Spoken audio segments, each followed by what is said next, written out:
पंजाब के लोग प्रोटेस्ट करने आए तो आपने उन्हें देशद्रोही कह दिया, मणिपुर के लोगों ने प्रोटेस्ट किया उन्हें देशद्रोही कह दिया, जम्मू कश्मीर के लोगों को आपने देशद्रोही कह दिया, अब लद्दाख के लोगों के खिलाफ इस तरीके के नैरेटिव चला जा रहा है। स्टैंजिंग नामग्याल उम्र 23 साल, रिंचन दादुल उम्र 20 साल, जिगमेट दोरजे उम्र 25 साल, सेवांग थारचिन उम्र 46 साल, पूर्व सैनिक। 4 जनाजे लद्दाख में उठे हैं और जनाजा इनके परिवारों ने नहीं उठाया है, पूरा लद्दाख ने इन्हें कांधा दिया है, पूरा लद्दाख पूरा लेह इनके लिए रोया है।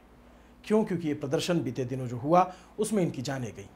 सोनम वांगचुक को गिरफ्तार कर लिया गया, उन पे एनएसए लगा दिया गया, वो अगले 1 साल तक कोर्ट में पैरवी भी नहीं कर सकते, एनएसए का कानून ऐसा कहता है। लेकिन इन 4 लोगों का क्या जिनकी जानें चली गई? जब ये प्रोटेस्ट हो रहा था, जब इसके उग्र होने की आशंका थी, तो क्या वहाँ पे जो मौजूद सुरक्षा एजेंसियाँ हैं, जो आईबी है, जो एमआई है, मिलिट्री इंटेलिजेंस है, इन लोगों का काम क्या है? इनका काम है इनपुट देना। अगर ये इनपुट नहीं था कि प्रदर्शन इतना उग्र होगा तो आपका फेलियर है, और था उसके बाद आप कंट्रोल नहीं कर पाए तो उससे बड़ा फेलियर है। मांग क्या है? 6 शेड्यूल, 6ठी अनुसूची। इसमें होता क्या है? होता यह है कि उस इलाके की जड़ जंगल जमीन को संरक्षित किया जाता है, जैसे नॉर्थ ईस्ट के 10 जिलों को किया गया है।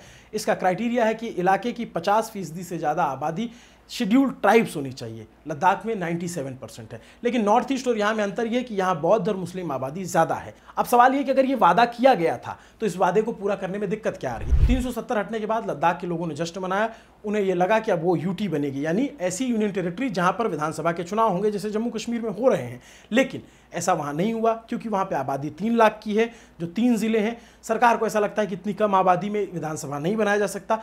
इसके अलावा अगर ऐसा नहीं हो सकता तो 6ठी अनुसूची के लिए उनकी जोर है कि आप हमें 6ठी अनुसूची में शामिल कीजिए। तो दिक्कत कहाँ आ रही है? सरकार की एक कमेटी है जो डायलॉग कर रही है, बातचीत कर रही है, और बातचीत के बीच में अगर हिंसा हो जा रही है तो ये सरकार का फेलियर है, क्योंकि अगर वो अपने लोगों को नहीं समझा पा रहे हैं तो ये एक बड़ी दिक्कत की बात है। और एक बात हाथ जोड़ के विनती है, जो लोग एजेंडा चलाते हैं उनसे बिल्कुल दूर रहिए कि पंजाब के लोग प्रोटेस्ट करने आए तो आपने उन्हें देशद्रोही कह दिया, मणिपुर के लोगों ने प्रोटेस्ट किया उन्हें देशद्रोही कह दिया, जम्मू कश्मीर के लोगों को आपने देशद्रोही कह दिया, अब लद्दाख के लोगों के खिलाफ इस तरीके के नैरेटिव चला जा रहे हैं। और लद्दाख के लिए तो एजेंडाधारियों से भी हाथ जोड़ के निवेदन है कि वो ऐसी जगह है जो बॉर्डर पर है, जहाँ चाइना पास में है, वहीं से थोड़ी दूर पे पाकिस्तान पड़ता है। ऐसे इलाके के प्रति कम से कम द्वेष न फैलाइए। वो हमारे देश के लोग हैं और हमारे लिए न जाने कितनी बार वो लड़ते हैं, क्योंकि वो हमें अपना मानते हैं। हमें भी उन्हें अपना मानते रहना होगा, क्योंकि वो अपने हैं।